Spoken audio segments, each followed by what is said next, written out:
Lock your doors because inmates across the country are escaping their jail cells. Welcome back to Parke Jones. Today, we're diving into the shocking escape of 10 inmates from a Louisiana jail, a story that's straight out of an action movie. Most of these inmates have violent criminal histories, and what's even more disturbing is that this incident could have been avoided. On May 16, 2025, at approximately 12:23 a.m., 10 inmates at the Orleans Justice Center decided to make their great escape. They removed a toilet and sink unit in a cell, exposing a hole behind the wall. Crawling through this breach, they accessed a loading dock area and scaled a barbed wire fence, disappearing into the night and running across the interstate. Incredibly, the escape wasn't discovered until a routine head count at 8:30 a.m., over 7 hours later. 10 total inmates escaped the Orleans Parish Jail, but one has already been captured. Another inmate believed to have escaped was actually found in another cell. All of the men are accused of violent crimes. At least one of them has been convicted, and another faces a second-degree murder charge. New photos from inside the jail show a toilet ripped from the wall and handwritten messages saying, "Too easy" and "We innocent." Now, this escape is incredibly concerning. The majority of inmates are violent offenders between the ages of 19 and 42 years old, facing serious charges such as second degree, aggravated battery, and illegal possession of firearms. Authorities have launched a multi-agency manhunt involving the FBI, U.S. Marshals, and local law enforcement, but until every inmate is found, there are people in the community whose lives may be at risk. Wednesday, Jamar Robinson's family celebrated his birthday. Love you, miss you. 2 days later, they were in hiding after finding out that the man convicted of his murder had escaped from prison. Just get all our family members out of the city. We had to get everyone out of the city. Didn't know what way we was going. Where we was going. Crying, devastated. Robinson and another man, Byron Jackson, were shot and killed on Mardi Gras in 2018. Derek Groves was arrested for the murders. Late Friday morning, someone they knew called the family and told them that a group of inmates had broken out of Orleans Justice Center. Groves was one of them. No one notified us. No one tell us anything. You know, we had to leave work. We didn't know what was going to happen. We didn't know how Derek Groves felt like with this process of us. You know, either he was coming for us. We didn't know. They grabbed what they could, got the family's young kids, including Robinson's son, from school. Then they left. By that time, Groves had been out for hours. We just didn't know what to do at that point. And I'm so angry with the Orleans Parish prison because it's like, when I look at the news, I see the boys pulling on the door. Like, this prison was just recently built. And you mean to tell me the doors was that easy to pull apart? The initial investigation has revealed that the inmates exploited defective locks and general infrastructure issues within the jail.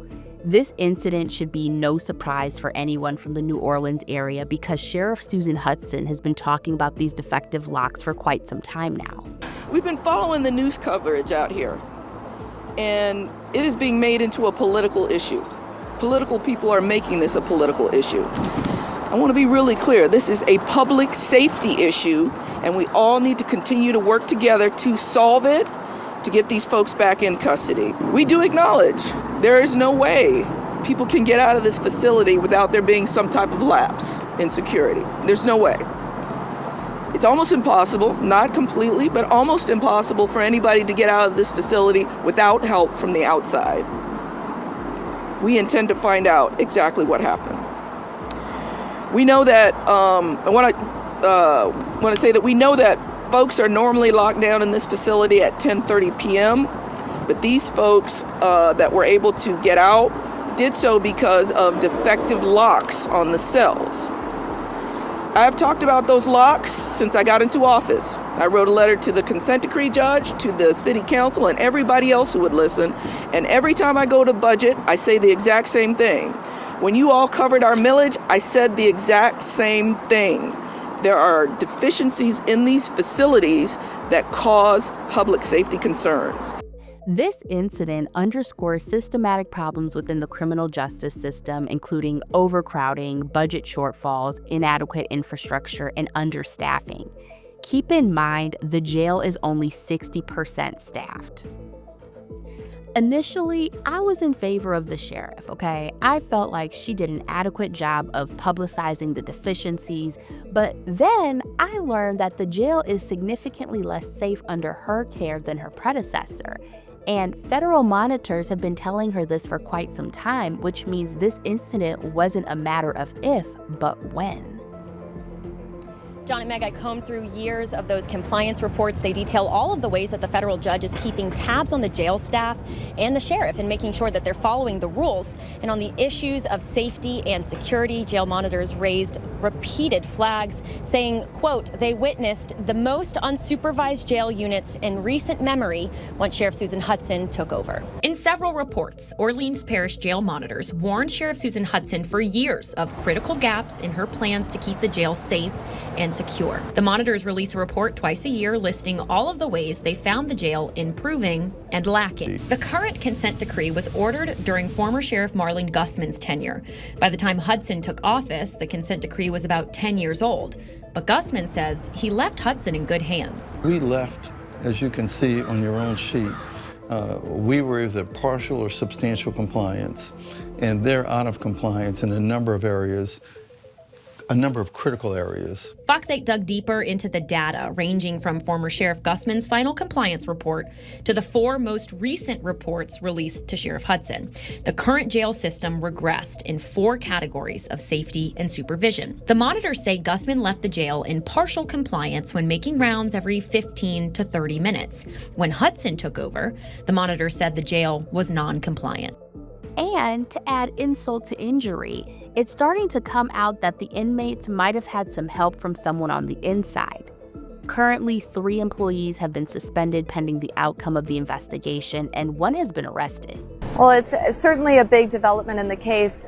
Since this all happened early Friday morning, everyone has been wondering, where were the guards? Who was involved? How did they have the help necessary to make this happen? Now we're starting to get a first glimpse into the process and the assistance that they had. What State Attorney General Liz Murrell's office has just put out just within the last hour or so is that essentially this maintenance worker is accused of helping the inmates turn off the water supply so that the inmates could then pull the toilet from the wall and successfully make their escape without getting drenched. Now, let's get into these inmates. Initially, the jail reported that 11 inmates escaped, but again, we now know that the people managing the jail are incompetent. So it's actually 10 inmates who escaped that night. So far, Gary Price, Kendall Miles, Robert Moody, and Dakeenan Dennis have all been captured. 2 of these inmates were actually spotted in the French Quarter using face recognition. The captured inmate I find the most interesting is Kendall Miles. At the tender age of 20, Kendall is an OG crash out, and escaping custody is a sport. So previously, he had escaped from 2 juvenile detention facilities, and he is currently going viral.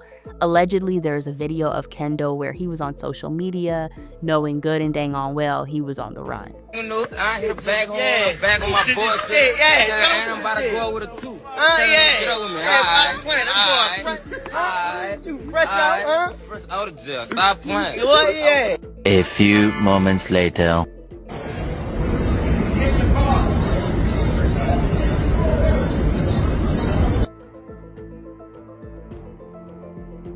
Jermaine Donald, Antoine Massey, Leo Tate, Lenton Van Buren, Derek Groves, and Corey Boyd remain on the run. They have a long list of charges, and keep in mind that what you see here on the screen is not their full criminal history. I believe that the longer these inmates stay on the run, the harder it will be for law enforcement to find them. And I also believe the older inmates will probably make law enforcement work a little bit harder than Kendall did. This entire incident is very complex in that in the midst of a manhunt, we also need to discuss accountability and reform, but we also need to make sure we talk about the rights of victims and witnesses, because the fact that people are going into hiding over this is heartbreaking, and I'm sure it's incredibly scary. So my thoughts are with those families. But all in all, this is a systematic failure, and my hope is that jail systems across the country take a look at what happened here and work quickly to fix any known deficiencies. And although jail escapes are pretty rare, what I've noticed in the last month are that inmates across the country have been escaping custody, and it's really concerning, okay?